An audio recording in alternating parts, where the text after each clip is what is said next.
buenos días o buenas tardes en todo caso. En principio, agradecer la invitación que hemos recibido del Centro de Capacitación y Estudios Parlamentarios. A nombre de la Superintendencia de Mercado de Valores, agradecemos esta invitación y quiero que sepan que siempre estamos gustosos de poder compartir algunos de los trabajos que tenemos pues, alrededor de nuestros deberes. En principio, saludar al señor Fernando Ayón, jefe del Museo del Congreso y de la Inquisición, y a Melissa Garro Vázquez, jefe de este Centro de Capacitación y Estudios Parlamentarios. ¿Qué es lo que voy a intentar ahora? Hablar de la integración latinoamericana, pero vamos a ver, de pronto en esa historia no va a estar alguno de los países que usted ha mencionado.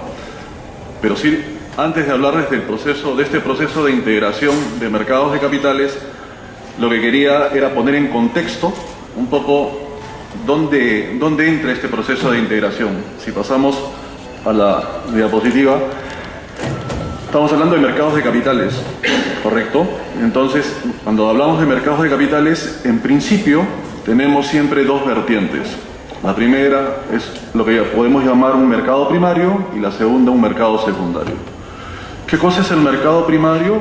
El mercado primario es el mercado donde las empresas pueden obtener financiamiento, donde una empresa puede vender acciones, puede emitir un bono, un instrumento de deuda y con eso obtener recursos para financiar proyectos nuevos, reestructurar pasivos, emprender algún proyecto de envergadura, financiar un proyecto de infraestructura, etcétera, para diferentes usos. Entonces, el poder del mercado primario está justamente en la capacidad de obtener recursos. ¿De quiénes? De aquellos que tienen excedentes de recursos en la economía nacional. Entonces, ese es un elemento muy importante. En nuestro mercado, el mercado primario básicamente es un mercado donde se emiten instrumentos de deuda, ¿correcto? Tan importante como los mercados primarios son los mercados secundarios.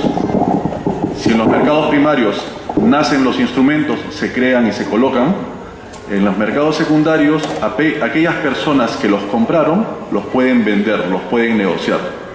¿Eso qué significa? Que si uno compra un bono a 10 años y de pronto en el año 3 necesita su dinero, pues puede encontrar un mercado donde puede encontrar una contraparte que de pronto quiera comprar ese bono por esos 7 años restantes. Ergo puede obtener su dinero de vuelta y hacer con ese dinero pues lo que necesite o lo que desee. Entonces, los mercados primarios dan un atributo los mercados secundarios dan un atributo de liquidez a los instrumentos que se emiten en el mercado primario. Las reglas de juego tanto de mercado primario como mercado secundario aluden a algo que se mencionaba en la presentación: la fe, la confianza. ¿Cómo generar confianza?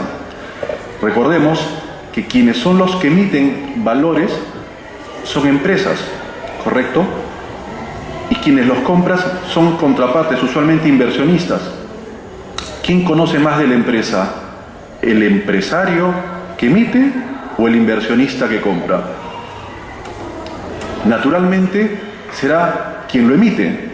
Así como cuando uno va a vender un carro, ¿correcto? ¿Quién sabe más del carro que se va a vender? ¿Yo que lo tengo o la persona que tiene el dinero y me lo quiere comprar? Efectivamente, haciendo ese símil, igual. Sabemos que las empresas que van a colocar valores saben más de su negocio. Por eso se establecen algunas reglas para equilibrar lo que llamamos asimetría de información. Dado que existe una asimetría y alguien sabe más, otra persona sabe menos, se establecen reglas tanto en los mercados primarios como en los secundarios para que los inversionistas puedan tener información sobre la cual puedan adoptar decisiones de comprar, vender o mantener instrumentos en sus portafolios. Entonces, de eso se trata, digamos, el mercado, y dentro de esos mercados, cuando hablamos de mercados primarios, uno puede decir, oye, yo puedo prestarle dinero a alguien, puedo pedirle prestado a algún señor dinero para mi negocio. Esas son negociaciones que denominamos privadas, ¿correcto? Hay negociaciones que se llaman públicas, por eso se llaman mercados de oferta pública. Lo que nosotros vemos en los mercados de capitales son los mercados donde se apela al público en general para comprar o vender instrumentos. Por eso se llaman mercados de oferta pública. Si pasamos a la siguiente, Dentro de nuestro mercado, básicamente cuando hablamos de mercados primarios estamos hablando de un mercado de instrumentos de deuda. No tenemos muy desarrollado todavía el mercado primario en el segmento de colocación de acciones. Y para colocar deuda en nuestro mercado existen diferentes regímenes. Un régimen general, un régimen para empresas de menor tamaño y un régimen para especialistas que se llaman inversionistas institucionales. Estos son, por ejemplo, bancos, fondos de pensiones, empresas que manejan recursos, compañías de seguro. Si pasamos a la siguiente diapositiva, dentro de ese contexto, ¿de qué se encarga la Superintendencia de Mercado de Valores de donde provengo? Se encarga de regular, de supervisar y promover el desarrollo de estos mercados. Entonces, dentro de este marco de regulación justamente se encarga de establecer las reglas de juego respecto de quiénes pueden participar. Por ejemplo, si alguien quiere colocar instrumentos en el mercado, esto se debe hacer a través de un intermediario. No es que cada quien lo pueda hacer libremente. Si uno quiere hacer una colocación por oferta pública, tiene que utilizar un intermediario. Y ese intermediario, como cualquier banco, necesita una licencia. Y esa licencia se otorga, digamos, a través de la superintendencia. Si alguien quiere después vender estos instrumentos, lo puede hacer también a través de un intermediario. Los mercados secundarios que veíamos en hace 2 diapositivas también están organizados y se establecen ciertas reglas para su funcionamiento. Entonces, todo ese conjunto de reglas respecto de a través de quiénes realizar operaciones, en qué mercados se pueden realizar, qué tipo de información se debe dar a los inversionistas, son reglas básicas de juego que se establecen en los mercados de capitales y la superintendencia se encarga pues de establecerlas. Hay algunas que están establecidas a nivel de ley, otros a nivel de regulación y de velar también por su cumplimiento. Pasamos por favor a la siguiente. Cuando hablamos de integración de mercados, vamos a decir en qué cosas se está pensando. Entonces, básicamente, digamos, se hablan de integraciones de bolsas, de mecanismos de negociación de mercados secundarios. Entonces ahí lo que se busca es generar una mayor liquidez en estos mercados, ¿correcto? Promover mayores transacciones, aumentar la competencia entre los intermediarios locales y extranjeros de tal forma que puedan reducirse lo que se denominan costos de transacción. Cualquier intermediario sujeto que interviene en el mercado normalmente cobrará una comisión, ¿correcto? Entonces la forma en que las comisiones en general pueden reducirse es a través de la promoción de la competencia. Si solamente, digamos, decir, a los inversionistas la integración les es útil en tanto les facilita acceder a otro tipo de instrumentos. Al empresario que colocó los valores le sirve la integración en los mercados secundarios en la medida que exista mayor liquidez de sus instrumentos, que sean más fácilmente comprables y vendibles por los inversionistas. Pero en los mercados primarios, que es donde se obtiene el financiamiento, les servirá en tanto esto les pueda reducir sus costos de financiación, ¿correcto? Como una alternativa adicional para financiar sus operaciones. Entonces, las empresas manejan algo que se denomina el coste medio ponderado del capital, donde dice cuánto me cuesta fondearme, ¿correcto? Entonces, los mercados de capitales ayudan a que estos costes de financiación se reduzcan. Si pasamos, por favor. Ahora, existen algunos factores críticos, digamos, cuando se habla de procesos de integración, y mucho depende de cómo funcionan las infraestructuras tecnológicas. Las bolsas son, en este momento, digamos, son bolsas que operan a través de sistemas centralizados, ¿ok? Entonces, estos sistemas deben de estar preparados para poder funcionar los 365 días del año, ¿correcto? O bueno, los días que establezca la bolsa que hay negociación, de lunes a viernes, por ejemplo, ¿correcto? Pero deben estar preparados para no tener contingencias si es que hay un apagón, si es que hay un sismo, por ejemplo. Todos estos riesgos deben de estar previstos para garantizar que las operaciones se pueden realizar tanto en esta plataforma de negociación como que los intermediarios que llegan a estos mercados también puedan trasladar las órdenes que reciben de sus clientes. Básicamente, cuando uno quiere hacer una operación en un mercado secundario, buscará un intermediario y le dirá, yo quiero comprar tal acción, yo quiero vender tal acción o yo quiero comprar tal bono, ¿correcto? Eso que se llama una orden, luego se registra en lo que se llama un sistema de negociación.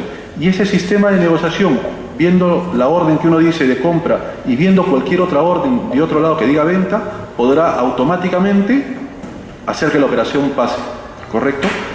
Y en ese momento, digamos, se genera la transacción. Luego de eso existen algunas obligaciones de entregar dinero, ¿correcto?, para poder pagar las operaciones. Ahora, ¿qué riesgos tienen, digamos, los procesos de integración en mercados de capitales? Y uno de los, de pronto, primeros y más evidentes es que efectivamente los inversionistas o los emisores no perciban que efectivamente se reducen los costos de transacción o que no se producen más operaciones. En fin, que de pronto los beneficios prometidos no se alcancen, ¿correcto?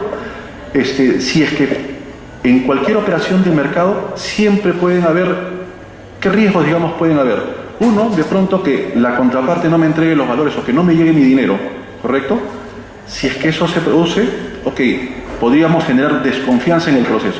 Los mercados locales ya tienen una forma de actuar. Cuando tú incorporas un jugador del exterior, ok, tienes que también administrar los riesgos que puede suponer poder saber si es que esa persona tiene los valores o si esa persona tiene los dineros para poder pagar. Entonces, son temas, digamos, que toca gestionar respecto de las transacciones que se puedan dar en los mercados de valores.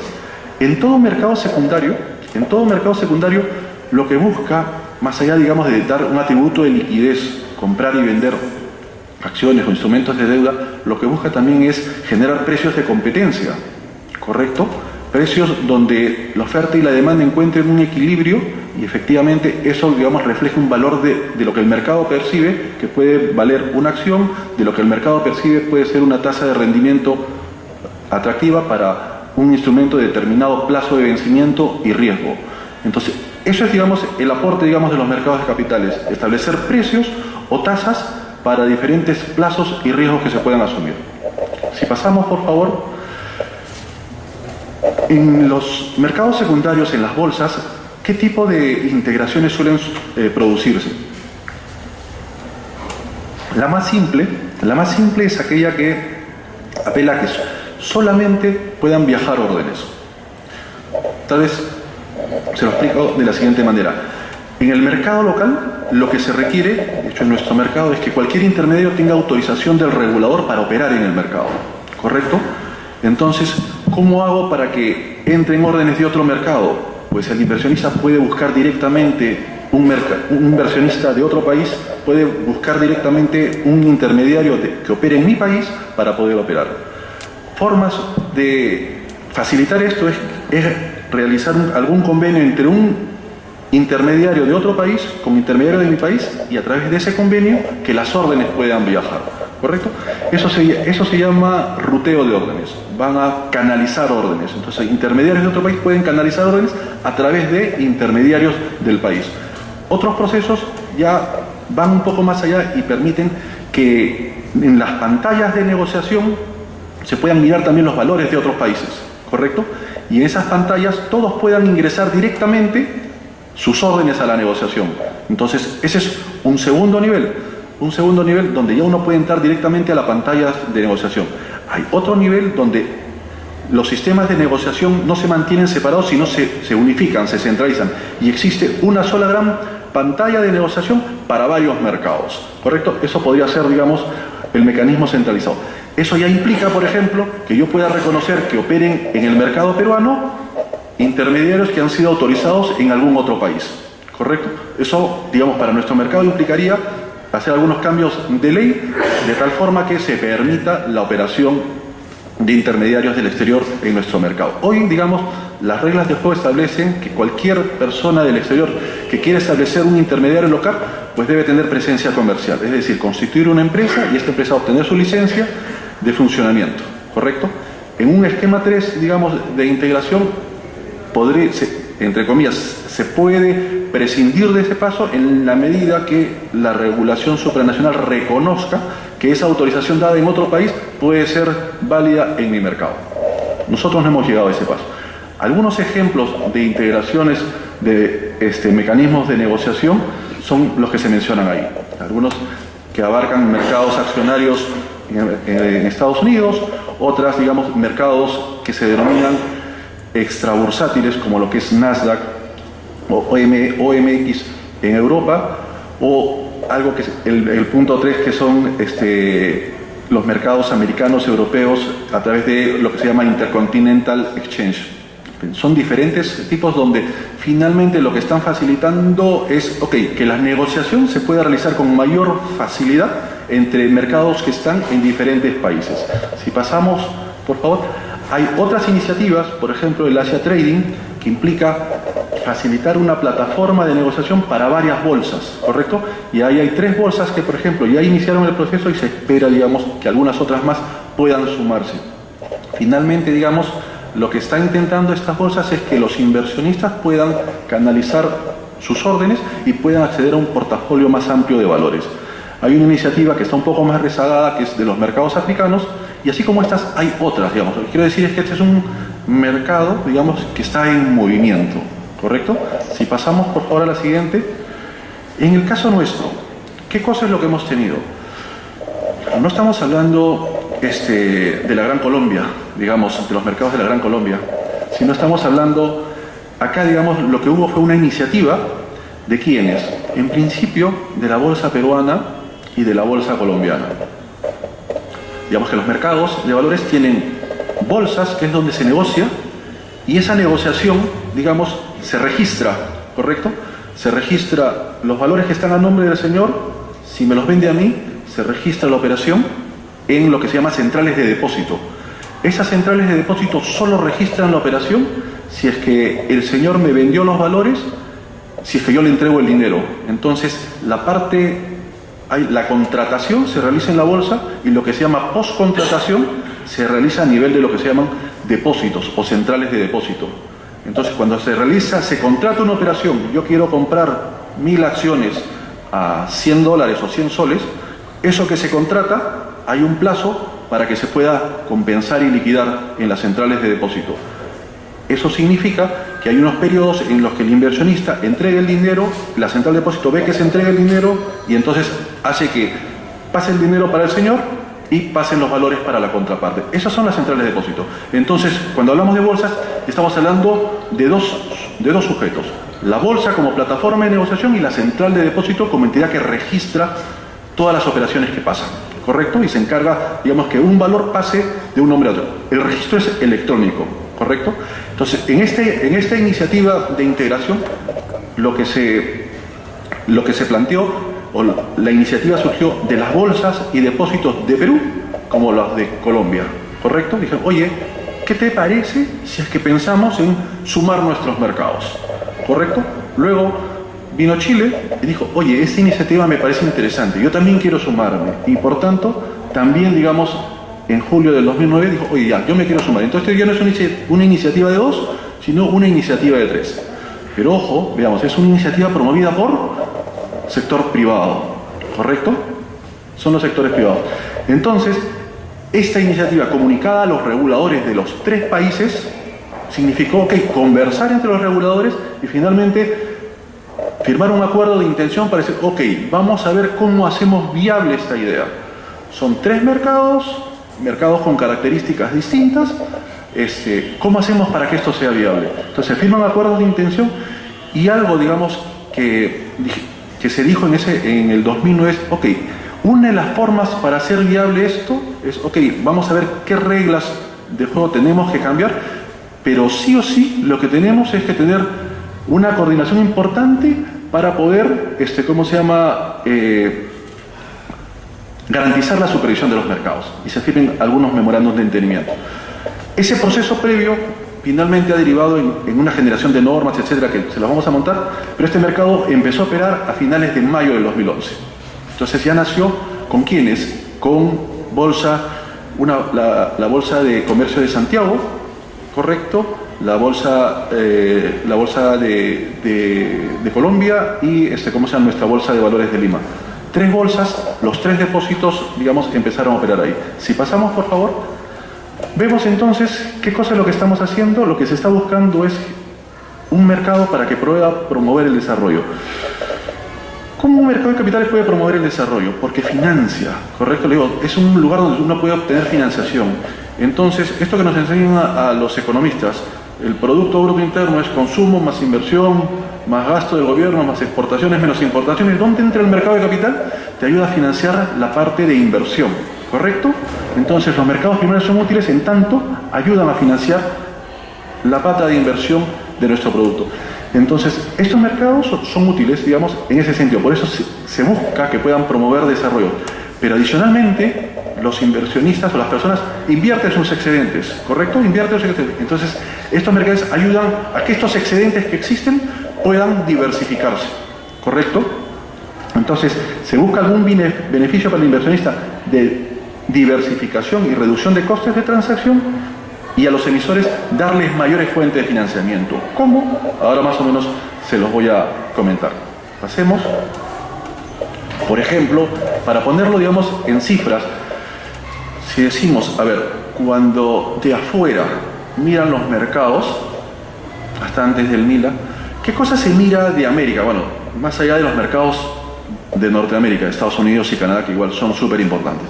De este lado de la América, ¿qué cosa se mira?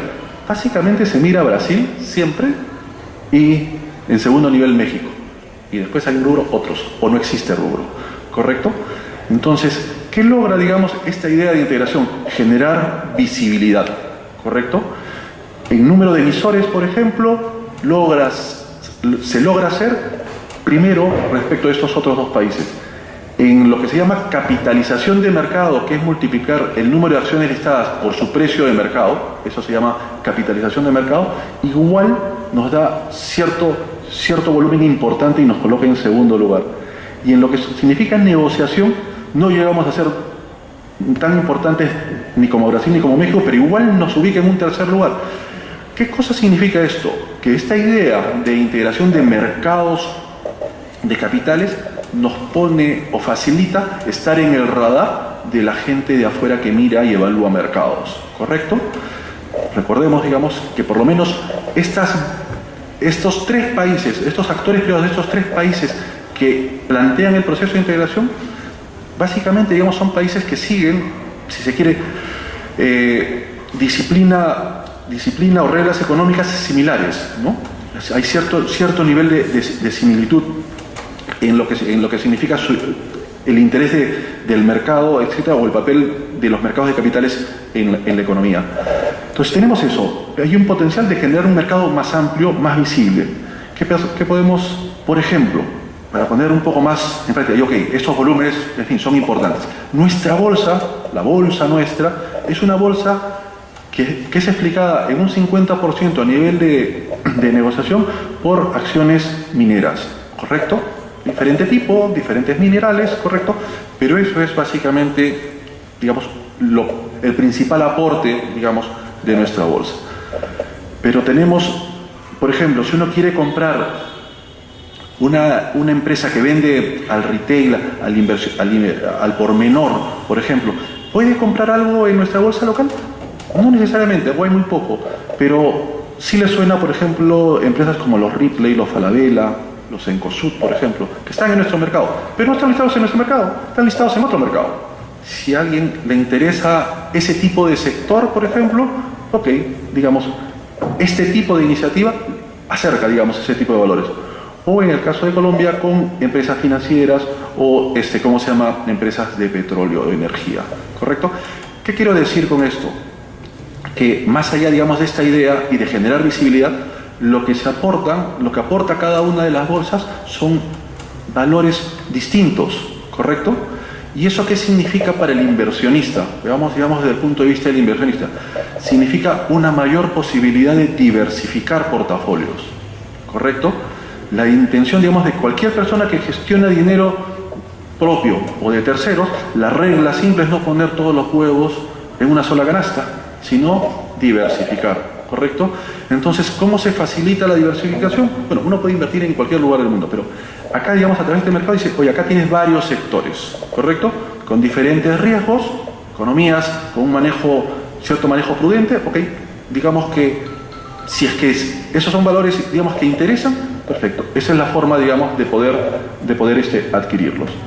Si pasamos, ahora, este proceso de integración se planteó, digamos, en dos etapas. Una fase 1, que es lo que les comentaba, de un enrutamiento intermediario, y una segunda fase, que digamos no es que esté cercana, pero donde ya pudieran tener un acceso directo a los intermediarios, donde la economía, los mercados locales pudieran reconocer la licencia otorgada por Colombia o la licencia otorgada por Chile para que venga un intermediario de estos mercados y pueda operar directamente en la bolsa, ¿correcto?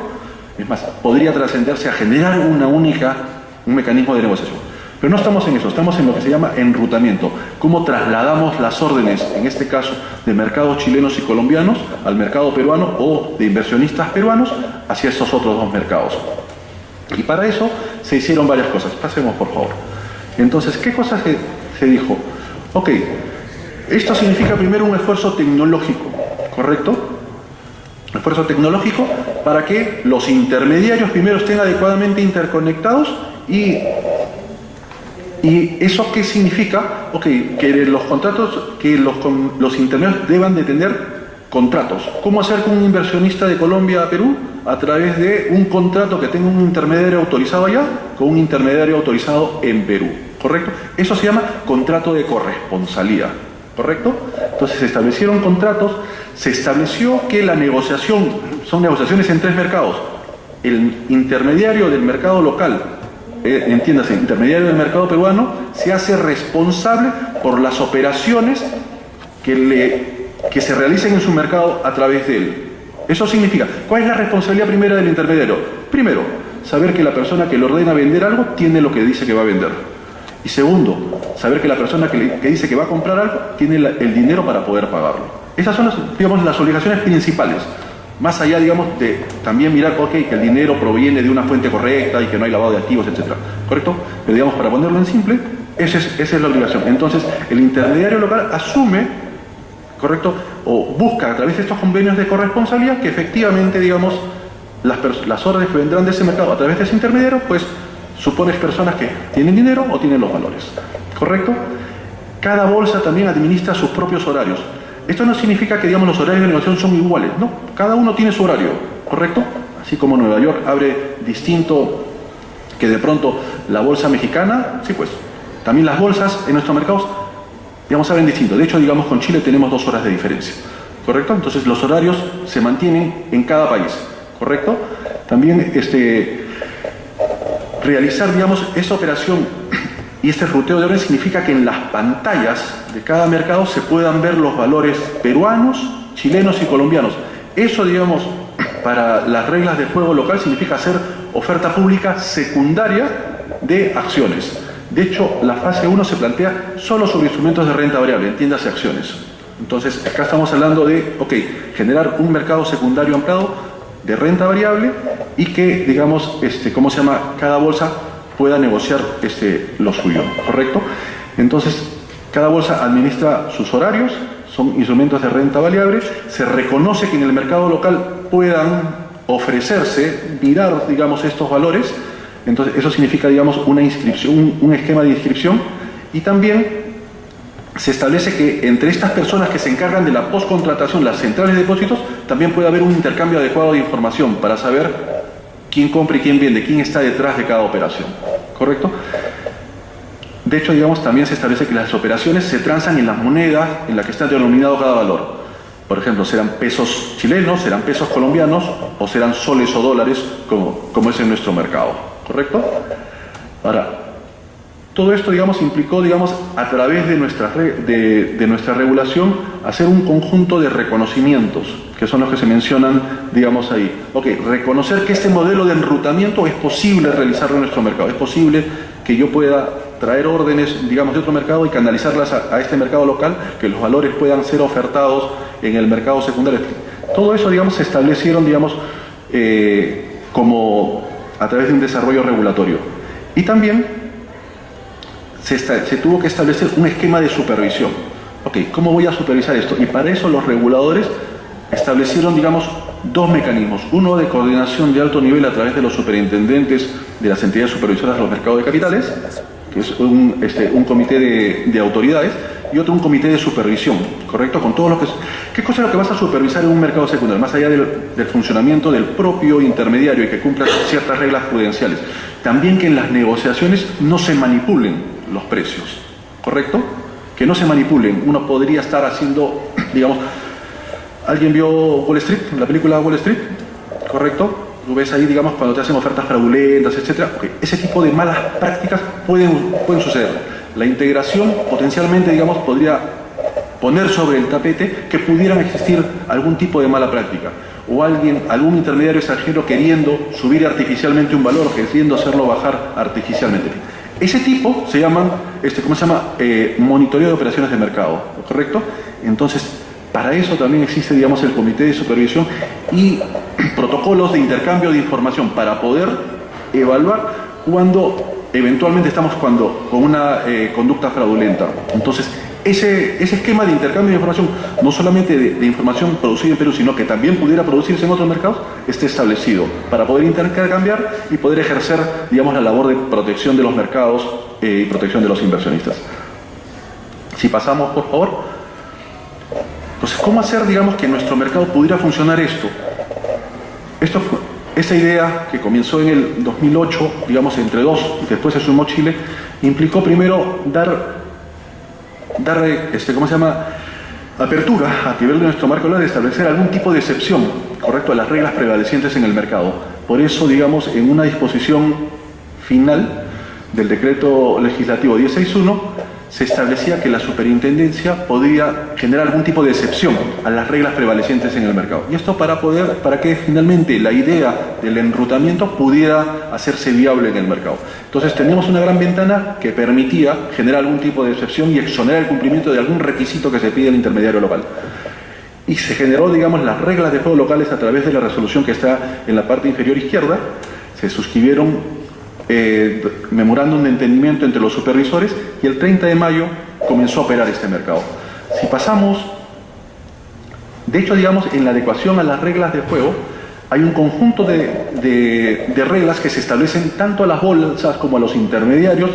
¿Para qué? Para garantizar la continuidad de las operaciones y para garantizar que los intermediarios estén en capacidad de justamente canalizar adecuadamente las órdenes que les den sus clientes.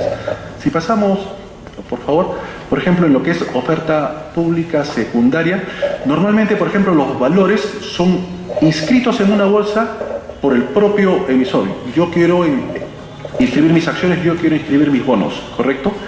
Acá, digamos, se estableció que la inscripción de valores podía ser realizada a través de una solicitud de la bolsa local. En este caso, la Bolsa de Lima solicitó que se inscribieran valores de Colombia o valores chilenos en nuestra bolsa. Entonces, digamos, eso generaba, digamos, un esquema excepcional de registro de valores extranjeros para ser ofertados en nuestro mercado local. A través, justamente por esta disposición del decreto legislativo 1061, pues se pudo plantear eso, digamos, a través de una regulación, ¿correcto? En fin, y así se establecieron, digamos, diferentes tipos de reglas de juego. En el tema de los intermediarios, lo importante era el contrato de corresponsabilidad, porque, tendríamos que establecer, que los deberes y obligaciones estuvieran bien establecidos. Y pasamos a la siguiente, vamos a ver que esos contratos se establecen, que entre los intermediarios tendrían que tener claro cuál era la infraestructura que tenían que tener un control de límites operativos para no tener una sobreexposición y que si es que te faltaran fondos que provenían de afuera, pues no podrías poner en riesgo tu solvencia como intermediario para poder afrontar eventualmente, digamos, una no transferencia de fondos para honrar alguna operación. En fin, este tipo de límites operativos también se tuvieron que establecer. Y el último me parece súper importante, establecer mecanismos para garantizar lo que se llama trazabilidad. Cómo yo puedo investigar de dónde viene la orden, quién la da y cómo viajan los fondos, ¿correcto? Entonces, todo ese tipo de temas se establecen, digamos, en el contrato de corresponsabilidad, así como la obligación de informar cuáles son las reglas de juego al inversionista del mercado en donde va a invertir. Si pasamos, por favor, de hecho, digamos, la SAP, la Sociedad Agente de Bolsa, el intermediario, mantiene responsabilidad sobre el cumplimiento de todas sus obligaciones en el mercado local, así la orden provenga del exterior. Debe tener un sistema de control y registro de todas las propuestas y las órdenes que puede instruir hacia el exterior. Y en este tema de lavado de activos se encarga no de verificar al cliente que está en Colombia o en Chile, sino verificar al intermediario a través del cual ese cliente le traslada la orden, ¿correcto? Entonces, implícitamente eso significa que el intermediario local, cuando suscribe un convenio de corresponsabilidad con un intermediario extranjero, lo que está evaluando es su capacidad para evaluar o su política de prevención de lavado de activos y cómo es su política de conocimiento del cliente, ¿correcto? Si considera que esa es una política buena, perfecto, ok, puede suscribir, pero digamos, está asumiendo ese riesgo, ¿correcto? Está evaluando, digamos, que las políticas que tiene establecido el intermediario extranjero, pues son compatibles con las suyas, ¿ya? En cuanto a niveles de calidad y exigencia. Igual, en las centrales de depósitos se exigen, digamos, hay reglas para que haya un enlace y que las centrales puedan intercambiar información con fluidez. Si pasamos, ¿qué cosa es lo que va a seguir? Todo esto, digamos, es un esfuerzo para que haya operaciones en mercados secundarios de instrumentos de deuda. Y esto, digamos, en estricto, digamos, si lo pensamos, esto beneficia sobre todo al inversionista, porque abre posibilidades de inversión. Al emisor indirectamente porque puede darle mayor liquidez a los instrumentos que emitió, pero no le genera dinero, ¿correcto? Por eso, digamos, en los tres mercados hemos estado generando reglas adicionales para que las ofertas públicas primarias, cuando una empresa quiere emitir, ¿correcto? Sea un bono, sea una acción, lo que hace es registra el valor, registra un prospecto, ¿correcto? Y establece cuál es, digamos, la forma como lo va a colocar en el mercado, ¿correcto? Entonces, ese es el documento clave, el prospecto de colocación, que se llama, ¿correcto? Entonces, lo que se ha establecido es que si hay una oferta pública, un prospecto registrado en Colombia y en Chile, ese documento, basta que esté registrado para que pueda ser colocado también en nuestro mercado. Igual, si acá se inscribe un prospecto para la colocación primaria de otro instrumento, en Chile y en Colombia también lo reconocen. ¿Eso qué significa? Que el emisor peruano, ¿correcto?, que registre un prospecto, va a colocar a los inversionistas peruanos, pero también, por este esquema de reconocimiento, puede colocarlo automáticamente en esos otros dos mercados, ¿correcto? Lo cual sí supone, digamos, un mercado, sin hacer un mayor esfuerzo, un mercado ampliado, ¿correcto?, para la colocación. Y eso potencialmente debe tener un efecto en la reducción de los costes de financiación por el efecto de competencia. Entonces, eso hemos hecho. De hecho, en nuestro mercado hemos restringido, entre comillas, este reconocimiento de prospectos a que la colocación en nuestro mercado local sea solamente dirigida a inversionistas sofisticados, ¿correcto? Todavía no hemos ampliado para inversionistas de menor tamaño o sin sofisticación. De pronto, digamos, vamos a evaluar cómo lo vamos a hacer. Pero eso es algo, digamos, que se ha hecho y se va a perfeccionar.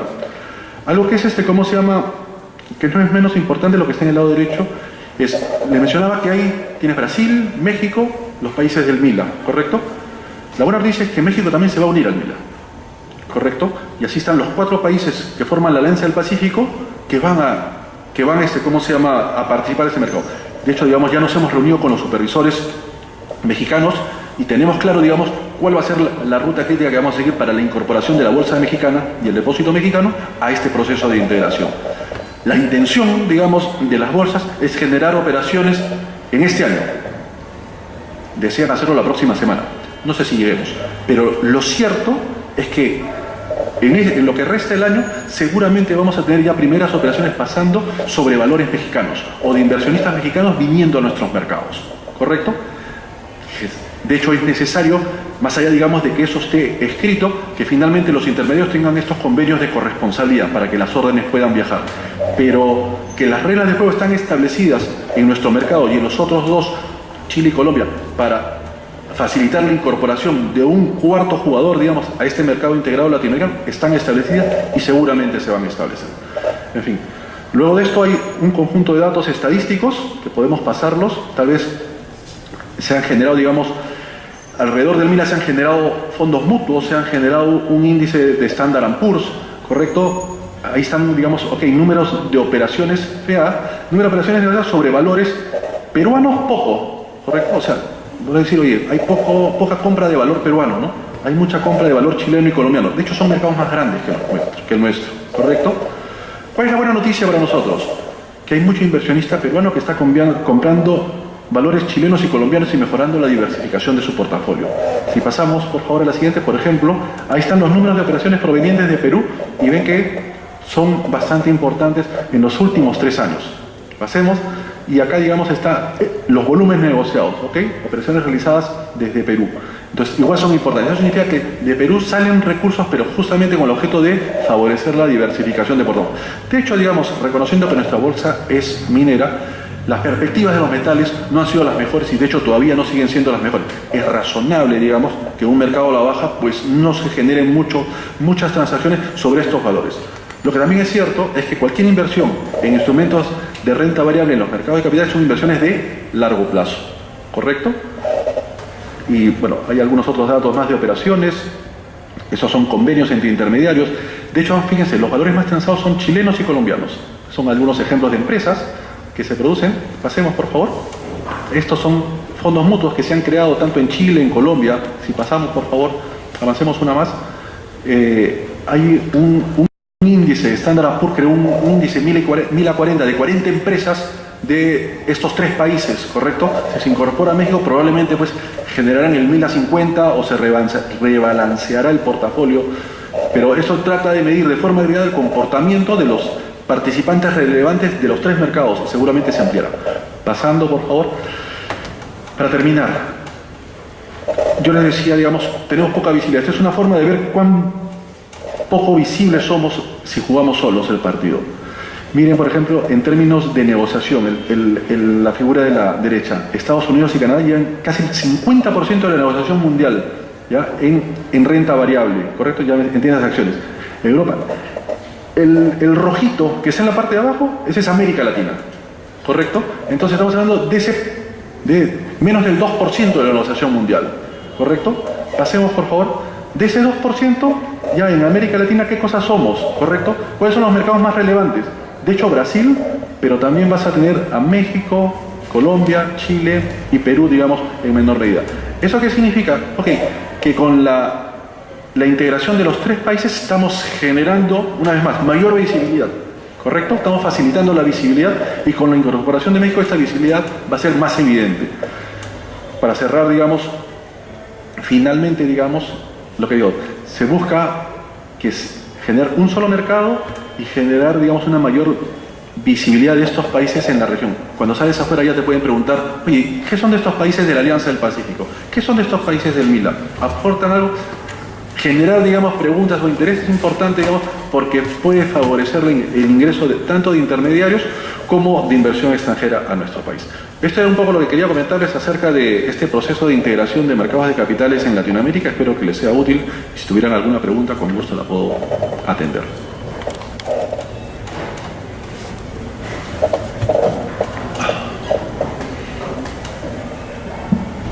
Invitamos a todos nuestros asistentes a formular sus preguntas si lo hubiera. Gracias.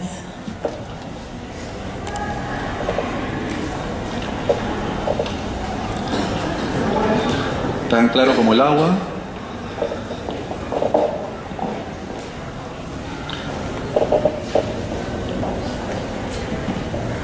Buenas tardes.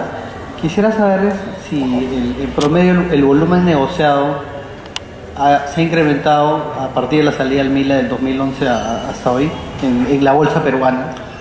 Como muy buena tu pregunta. De hecho, digamos, en la bolsa peruana hay un impacto, digamos, relativamente pequeño, pero que tiene que como veíamos en los montos negociados, las transacciones a nivel de la bolsa peruana no han sido demasiado importantes. ¿Por qué? Porque el entorno, digamos, no ha acompañado eso. No mira el desempeño de los índices, son desempeños que han tenido varios periodos negativos. ¿Hay un aporte? Sí, hay un aporte. Ahí aportan, digamos, en la bolsa peruana se negocian unos 10 millones, sí, unos 10 millones de dólares diarios aproximadamente. Eso puede, ¿cuánto puede ser explicado? No tengo el dato, pero de pronto un 10% puede ser explicado por órdenes que provengan de afuera. ¿Correcto? Ese es, digamos, en esta coyuntura, como decía, el mayor aporte es las órdenes que a través de intermediarios peruanos salen hacia afuera para diversificar portafolios de fondos de pensiones, de compañías de seguros, en fin, de algún otro inversionista con visión de largo plazo. Sí tenemos, digamos, algo, por ejemplo, que sí generó, digamos, este proceso de integración en el mercado secundario, digamos, que es a donde se orienta tu pregunta, es, oye, tenemos que ser competitivos. ¿Cómo somos más competitivos? Entonces, el año pasado, si mal no recuerdo, la bolsa peruana, el depósito peruano y la propia superintendencia acordaron en conjunto reducir contribuciones de la negociación secundaria. casi el 70% la bolsa y la superintendencia, depósito un poco menos, pero justamente para generar, eso digamos tiene un impacto digamos en el inversionista, seguramente que sí. Ahora, la reducción de contribuciones o de costes de transacción pues no hacen que el volumen de operaciones opere. Los volúmenes digamos se explican mucho por los fundamentos y por otro tipo digamos de indicadores. Pero sí, nosotros creemos digamos que en el largo plazo esta es una apuesta digamos que puede generar mucho valor. Una pequeña más. Quisiera saber en estos índices se cotiza en Nueva York del MILA. ¿Y el Standard & Poor's? Sí. Este índice del MILA, ¿cuántas empresas peruanas están ahí? A ver, en ese es 30%, 10 valores me parece, ¿ah? Sí, 10 valores, sí. Lo más importante es Chile con un 50%, Colombia tiene, me parece que 33% y nosotros tenemos el diferencial 17% más o menos, algo así. O sea, debe ser unos 8 valores o 7. Ese es más o menos el dato que tengo. Correcto.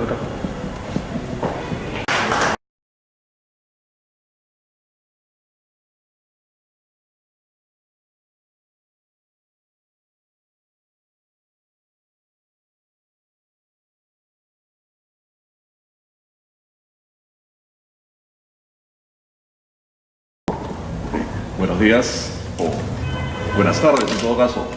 En principio, agradecer la invitación que hemos recibido del Centro de Capacitación y Estudios Parlamentarios. A nombre de la Superintendencia de Mercado de Valores agradecemos esta invitación y quiero que sepan que siempre estamos gustosos de poder compartir algunos de los trabajos que tenemos pues alrededor de nuestros deberes. En principio, saludar al señor Fernando Ayón, jefe del Museo del Congreso y de la Inquisición, y a Melissa Garro Vázquez, jefe de este Centro de Capacitación y Estudios Parlamentarios. ¿Qué es lo que voy a intentar ahora? Hablar de la integración latinoamericana, pero vamos a ver, de pronto en esa historia no va a estar alguno de los países que usted ha mencionado, pero sí. Antes de hablarles de este proceso de integración de mercados de capitales, lo que quería era poner en contexto un poco dónde entra este proceso de integración. Si pasamos a la diapositiva, estamos hablando de mercados de capital, su negocio. Por eso se establecen algunas reglas para equilibrar lo que llamamos asimetría de información.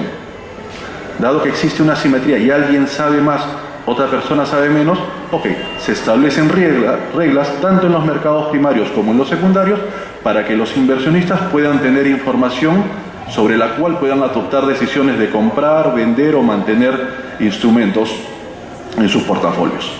Entonces, de eso se trata, digamos, el mercado, y dentro de esos mercados, cuando hablamos de mercados primarios, uno puede decir, oye, yo puedo prestarle dinero a alguien, puedo pedirle prestado a algún señor dinero para mi negocio. Esas son negociaciones que denominamos privadas, ¿correcto? Hay negociaciones que se llaman públicas, por eso se llaman mercados de oferta pública. Lo que nosotros vemos en los mercados de capitales son los mercados donde se apela al público en general para comprar o vender instrumentos. Por eso se llaman mercados de oferta pública. Si pasamos a la siguiente, dentro de nuestro mercado, básicamente cuando hablamos de mercados primarios estamos hablando de un mercado de instrumentos de deuda. No tenemos muy desarrollado todavía el mercado primario en el segmento de colocación de acciones. Y para colocar deuda en nuestro mercado existen diferentes regímenes. Un régimen general, un régimen para empresas de menor tamaño y un régimen para especialistas que se llaman inversionistas institucionales. Estos son, por ejemplo, bancos, fondos de pensiones, empresas que manejan recursos, compañías de seguro. Si pasamos a la siguiente diapositiva, dentro de ese contexto, ¿de qué se encarga la Superintendencia de Mercado de Valores de donde provengo? Se encarga de regular, de supervisar y promover el desarrollo de estos mercados. Entonces, dentro de este marco de regulación justamente se encarga de establecer las reglas de juego respecto de quiénes pueden participar. Por ejemplo, si alguien quiere colocar instrumentos en el mercado, esto se debe hacer a través de un intermediario. No es que cada quien lo pueda hacer libremente. Si uno quiere hacer una colocación por oferta pública, tiene que utilizar un intermediario. Y ese intermediario como cualquier banco, necesita una licencia. Y esa licencia se otorga, digamos, a través de la superintendencia. Si alguien quiere después vender estos instrumentos, lo puede hacer también a través de un intermediario. Los mercados secundarios que veíamos en hace 2 diapositivas también están organizados y se establecen ciertas reglas para su funcionamiento. Entonces, todo ese conjunto de reglas respecto de a través de quiénes realizar operaciones, en qué mercado se pueden realizar, qué tipo de información se debe dar a los si uno compra un bono a 10 años y de pronto en el año 3 necesita su dinero, pues puede encontrar un mercado donde puede encontrar una contraparte que de pronto quiera comprar ese bono por esos 7 años restantes. Ergo puede obtener su dinero de vuelta y hacer con ese dinero pues lo que necesite o lo que desee. Entonces, los mercados primarios dan un atributo los mercados secundarios dan un atributo de liquidez a los instrumentos que se emiten en el mercado primario. Las reglas de juego tanto de mercado primario como mercado secundario aluden a algo que se mencionaba en la presentación: la fe, la confianza. ¿Cómo generar confianza? Recordemos que quienes son los que emiten valores son empresas, ¿correcto? Y quienes los compran son contrapartes, usualmente inversionistas. ¿Quién conoce más de la empresa? ¿El empresario que emite o el inversionista que compra? Naturalmente será quien lo emite. Así como cuando uno va a vender un carro, ¿correcto? ¿Quién sabe más del carro que se va a vender? ¿Yo que lo tengo o la persona que tiene el dinero y me lo quiere comprar? Efectivamente, haciendo ese símil, igual. Sabemos que las empresas que van a colocar valores saben más de eso, ¿correcto? Entonces, cuando hablamos de mercados de capitales, en principio tenemos siempre 2 vertientes. La primera es lo que podemos llamar un mercado primario y la segunda un mercado secundario. ¿Qué cosa es el mercado primario? El mercado primario es el mercado donde las empresas pueden obtener financiamiento, donde una empresa puede vender acciones, puede emitir un bono, un instrumento de deuda y con eso obtener recursos para financiar proyectos nuevos, reestructurar pasivos, emprender algún proyecto de envergadura, financiar un proyecto de infraestructura, etcétera, para diferentes usos. Entonces, el poder del mercado primario está justamente en la capacidad de obtener recursos. ¿De quiénes? De aquellos que tienen excedentes de recursos en la economía nacional. Entonces, ese es un elemento muy importante. En nuestro mercado, el mercado primario básicamente es un mercado donde se emiten instrumentos de deuda, ¿correcto? Tan importante como los mercados primarios son los mercados secundarios. Si en los mercados primarios nacen los instrumentos, se crean y se colocan, en los mercados secundarios aquellas personas que los compraron los pueden vender, los pueden negociar. ¿Eso qué significa? Que si